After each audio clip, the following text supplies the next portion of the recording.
मोहम्मद यूनुस नाम तो सुना ही होगा। यह नाम आजकल सबसे ज़्यादा कहें कि वर्ल्ड वाइड जो है वह कहें कि मतलब कि चर्चित है। और सब जगह पे चाहे आप कहीं भी देखें, आज किसी भी मतलब कहें विश्व में किसी भी शायद ही ऐसे न्यूज़पेपर या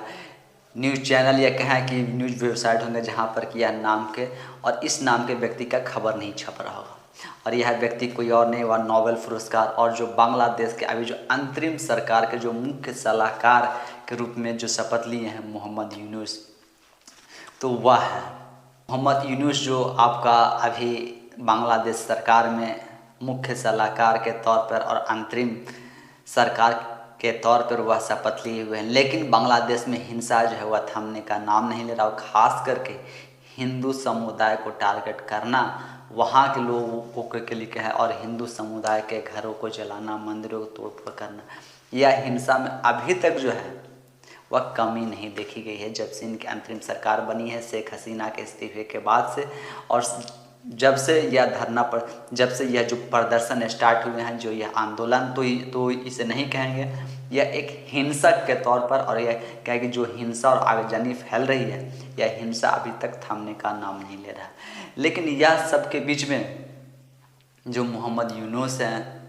वह भले ही हिंसा थामने में या हिंसा रोकने में वह कामयाब नहीं हो रहे हैं, लेकिन अपने ऊपर जो लगे केस हैं, यानी उनके ऊपर जितना भ्रष्टाचार के आरोप लगे हुए हैं, श्रम कानून के तहत उनके ऊपर जो केस दर्ज किया गया था, या उनके ऊपर जितने भी केस दर्ज हुए थे, यानी कहा जाता है कि बांग्लादेश में उनके खिलाफ लगता है दर्जनों केस जो है वह दर्ज हुए हैं, और वह देश छोड़कर बाहर भी चले गए थे। आज के समय में जब वह अंतरिम सरकार के तौर पर, अंतरिम मुखिया के तौर पर और सलाहकार के तौर पर जब वह पद पर विराजमान है,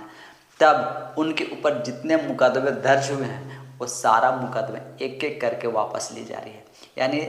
देश का हिंसा जो है वह हिंसा होते रहे, लोग मर रहे हैं, लोग मरते रहे, उससे कोई फर्क नहीं पड़ता है। फर्क क्या पड़ रहा है, तो भाई कुछ काम हो चाहे ना हो, लेकिन जो उनके ऊपर जो दर्ज FIR हैं, जो उनके ऊपर जो केस दर्ज है,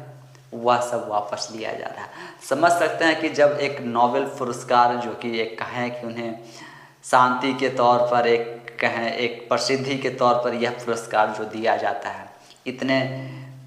के बावजूद वह कहें कि आज सबसे पहले उन्हें तो यह हिंसा रोकना चाहिए था और हिंसा पर उन्हें कदम उठाने चाहिए थे, लेकिन वह इस हिंसे पर और कहें हिंसे पर कदम ना उठा करके, और वह आज के समय में देखें तो क्या कर रहे हैं, तो आज के समय में वह अपने ऊपर लगे सारे भ्रष्टाचार के आरोप और जितने केस दर्ज हैं वह सब एक एक करके केस जो है वह वापस ले जा रही है। ये तो है मोहम्मद यूनुस जो कि अंतरिम सरकार के न सलाहकार हैं। भले ही हिंसा होते रहे, लोग मर रहे, आगजनी होता रहे, प्रदर्शन होते रहे, उससे कोई फर्क नहीं पड़ रहा है। और अभी तक तो क्या है कि जब से शपथ लिए हैं तब से अभी तक तो हिंसा में कुछ कमी देखने को नहीं मिली है। अब दूसरी बात यह है कि ढाका में जिस तरीके से पूरा हिंदू कम्युनिटी और हिंदू समुदाय भी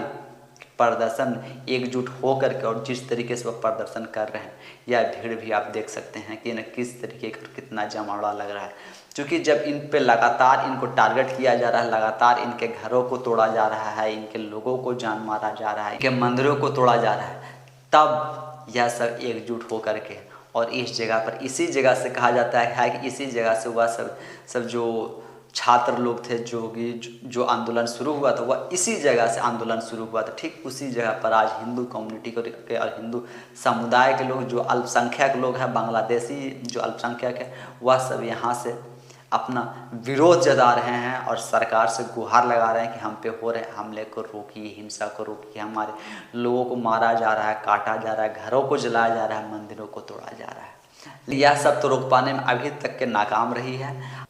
और वहाँ की मीडिया जो इस तरीके की खबरें दिखा रही है, जो इस तरीके के शांतिपूर्ण प्रदर्शन को वहाँ खबरें दिखा रही है, और जो आगजनी की खबरें दिखाई जा रही हैं, जो हिंसा के खबरें दिखाई जा रही है, जो मार काट की खबरें दिखाई या छापे जा रही है, उस पर अब वहाँ के जो अंतरिम सरकार के और कहें कि सेना के जो प्रमुख हैं और सेना के जो कुछ अधिकारी हैं, वह मीडिया हाउसेस को अब धमकी देना स्टार्ट कर दी हैं और यह कह रहे हैं कि यह सब खबरें अब नहीं दिखाइए, वरना आप पर भी कार्रवाई की जाएगी। तो क्या अंतरिम सरकार अब पूरी तरीके से सारा जो कंट्रोल है वह अपने अंदर रखना चाहती है। और सेना क्या है, सेना जो यह सब जो मुखौटे उड़ करके, और इसके पीछे जो सेना है वह सेना क्या खुल करके तो ना आ रही है, लेकिन पीछे से ना सारा खेल जो है वह सेना ही कर रही है। तो क्या हिंदू समुदाय के प्रति जो लोगों को मार काट मारा जा रहा है, जो हिंसक हो रहे हैं लोग, क्या यह खबर दिखाना पाप है, या यह खबर दिखाना क्या भ्रामक है? जब इस तरीके की घटना वहाँ घट रही है और वही चीज़ दिखाया जा रहा है, तब उन्हें तकलीफ़ क्यों हो रही है? इसके बाद जो आपका 1971 के जो पाकिस्तान सेना जो सरेंडर किया था, यानी भारतीय सेना और बांग्लादेशी सेना के सामने जो सरेंडर किए थे, जो वहाँ म्यूजियम बनाया गया था, उस म्यूजियम को भी तोड़े जा रहे हैं। और हैं उनमें जो स्मृतियाँ बनाई गई हैं, जो वहाँ के बांग्लादेशी सेना के, भारतीय सेना के और जो पाकिस्तानी सेना के सरेंडर करते हुए, यानी जो पाकिस्तान की सेना 1971 में जब बांग्लादेश आज़ाद हुई थी, बांग्लादेश अलग देश बना था, तो उसमें जो पाकिस्तानी सेना जो सरेंडर की थी उसकी तस्वीर और स्मृतियाँ जो हैं वहाँ के संग्रहालय में जो है लगाया गया था, म्यूजियम में बना करके लगाया गया था, वह म्यूजियम को भी तोड़ी जा रही है। तो इससे भी समझा जा सकता है कि जो प्रदर्शन करने वाले हैं वह किस माइंडसेट के हैं और वह किस सोच और किस प्रवृत्ति के हैं। क्योंकि जो सेना जो वहाँ सरेंडर करने वाले हैं वह पाकिस्तानी सेना है, तो पाकिस्तानी सेना को सरेंडर करने वाली तस्वीर से किसे बुरा लग रहा है? बांग्लादेशियों या बांग्लादेशी के लोग को क्यों बुरा लग रहा है? यानी कि इसमें कुछ वैसे तत्व हैं जो कि वहाँ की शांति जो है वह नहीं देख सकते, और कहें कि इसमें पाकिस्तान का हाथ भी या कहेंगे पूरी या धांधली करवाने में भी उसकी बड़ी हाथ है। क्योंकि अगर उसकी बड़ी हाथ नहीं होती तो इस तरीके से म्यूजियम से यह सब मूर्तियाँ क्यों तोड़ी जाती। खैर, इस पर जो कांग्रेस के सांसद हैं शशि थरूर, वह भी आपत्ति दर्ज करवाए हैं और वह यह भी कह रहे हैं कि यह माफ़ी के लायक नहीं है और माफ़ी नहीं मिल सकती है। वैसे देखें तो पूरी कांग्रेस पार्टी जो है वह हिंदू कम्युनिटी पर और हिंदुओं के साथ जो हिंसक वहाँ हो रहे हैं, जो हिंसा हो रहे हैं, जिस तरीके से वहाँ प्रताड़ित किया जा रहा है, मारा काटा जा रहा है, उस पर पूरा क्या है कांग्रेस पार्टी जो है वह चुप्पी साधी हुई है। लेकिन सिर्फ जो शशि थरूर हैं वह भी सिर्फ यह बोल रहे हैं कि यह माफ़ी के लायक नहीं है और यह माफ़ी नहीं हो सकता है। तो और इस तरीके की बांग्लादेश की स्थिति बनी हुई है। भले अंतरिम सरकार नोबेल पुरस्कार विजेता हों, लेकिन वह भी शांति का पहल ना कर करके अपने ऊपर लगे जो केस दर्ज हैं, FIR दर्ज है, उससे पहले ख़त्म करवाने में जुटे हुए हैं। शांति बहाल करवानी उनकी पहली प्राथमिकता नहीं है। पहली प्राथमिकता अगर दिख रही है तो वह यह है कि उनके ऊपर जो केस लगे हुए हैं, जो भ्रष्टाचार के आरोप लगे हुए हैं, जो श्रम कानून के तहत उन पर केस दर्ज किया जा रहा है, वह सब केस वापस लिया जा रहा है और वह सब केस ख़त्म किया जा रहा है।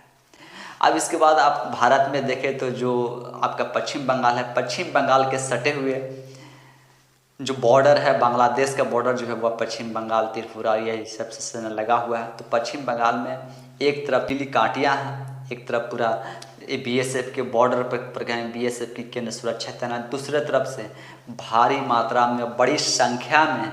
बांग्लादेशी हिंदू और कहें कि बांग्लादेश से जो प्रताड़ित लोग हो रहे हैं, वह हिंसा का जो शिकार हो रहे हैं, वह बांग्लादेश छोड़ करके भारत में आना चाहते हैं और वह घुसपैठ करना चाहते हैं। लेकिन BSF जो है वह डटी हुई है। मतलब कहें कि अब उनके लिए ना इधर आना पॉसिबल है ना उधर जाना पॉसिबल है। आप देख सकते हैं कि यह जो तस्वीर आप देख रहे हैं, इस तस्वीर में किस तरीके के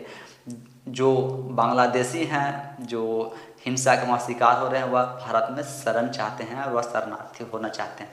लेकिन इसके लिए भी उन्हें अब यहाँ आने में भी एक तरफ कहें, दूसरे तरफ उधर पानी आप देख सकते हैं तस्वीर में BSF का पहरेदारी चौकसी जो है वह ज़्यादा बढ़ा दी गई है।